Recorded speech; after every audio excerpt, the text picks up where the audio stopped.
शेतकरी बंधूंनो, आपल्या पिकांमध्ये 12-61-0 हे विद्राव्य खत आपण आपल्या पिकाच्या कोणत्या अवस्थेमध्ये कोणत्या स्टेजमध्ये त्या ठिकाणी वापरायला पाहिजे, याची किंमत किती आहे, डोस किती आहे, यामध्ये कुठले घटक आपल्याला पाहायला मिळतात, वापरण्याची पद्धत आपण कशा पद्धतीने त्या ठिकाणी वापरलं पाहिजे आणि काय फायदे आपल्या पिकांमध्ये या 12-61-0 या विद्राव्य खताचे त्या ठिकाणी होणार आहे, हे सविस्तर माहिती सोप्या भाषेमध्ये अगदी पुढच्या काही मिनिटांमध्ये आपण पाहणार आहे। व्हिडिओ आवडल्यास लाईक अवश्य करा।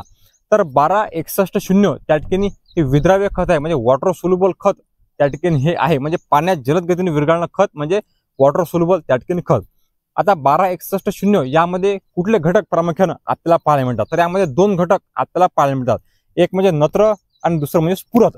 यामध्ये 12% नायट्रोजन म्हणजे आपलं नत्रची मात्रा त्या ठिकाणी पाहायला मिळते आणि 61% प्रमाण आपल्याला स्फुरदचं त्या ठिकाणी पाहायला मिळते। आता पिकाच्या कोण्या अवस्थेमध्ये त्या ठिकाणी हे आपण वापरायला पाहिजे, तर साधारणतः आपण जेव्हा आपल्या पिकाला दुसरी फवारणी घेतो, तर त्या दुसरी फवारणीच्या वेळेस आपण जर आपल्या पिकांना हे 12-61-0 विद्राव्य खत जे वापरलं तर खूप जास्त फायदा आपल्या पिकांना त्या ठिकाणी होणार आहे। आपण त्या ठिकाणी फुटव्यांच्या त्या ठिकाणी अवस्थेमुळे हे मारू शकता, किंवा फुल लगायच्या अगोदर आपण आपल्या जे आपण दुसरी फवारणी घेतो कपाशीमध्ये, सोयाबीनमध्ये किंवा इतर जी आपली पिकं असतात रब्बीचे खरीपचे, त्या पिकाच्या दुसऱ्या फवारणीच्या वेळेस आपण 12-61-0 विद्राव्य खत त्या प्रामुख्याने घ्यायला पाहिजे। खूप चांगले फायदे जे आहे ते होणार आहे।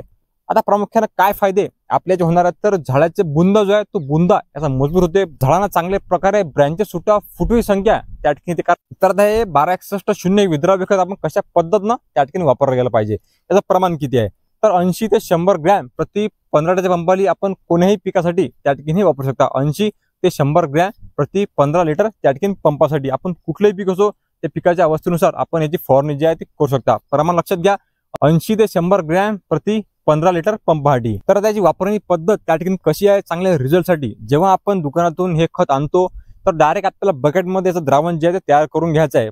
10 पंप जर आपण केले, समजा 100 ग्रॅम प्रति 15 लिटर पंपासाठी जर आपण डोस पकडला, तर 10 पंप आपल्या 1 किलो पॉकेटमध्ये त्या ठिकाणी येतात।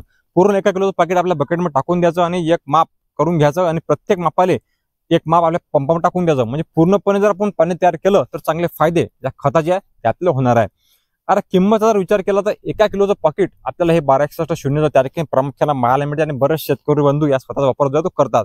आपल्या त्या ठिकाणी 150 ते 180 रुपयापर्यंत त्या ठिकाणी हे पॉकेट जे आहे ते मिळते 12-61-0 या विद्राव्य खताचं। बऱ्याचशा कंपन्याचं उत्पादन करतात, चांगल्या कंपनीचं चांगल्या क्वालिटीचं उत्पादन असलेलं आपण 12-61-0 त्या ठिकाणी आणा आणि आपल्या फवारणीमध्ये शक्यतो दुसऱ्या फवारणीच्या वेळेस आपण याचा वापर केला तर खूप चांगले फायदे आपले 12-61-0 या विद्राव्य खताचे त्या ठिकाणी होणार आहे। आणि या खताचं वैशिष्ट्य म्हणजे जलद गतीनं हे खत विरघळते, म्हणजे अगदी 3 ते 4 मिनिटांमध्येच पूर्णपणे पाणी या खताचे आहे त्या ठिकाणी होते। शेतकरी बंधूंनो, शेतकरी हितार्थ खूप सारे व्हिडिओ आपल्या चॅनलवर उपलब्ध आहेत। शेतकऱ्यांना वेळोवेळी आणि कामाची माहिती मिळावी यासाठीच हा आपला एक प्रामाणिक प्रयत्न आहे।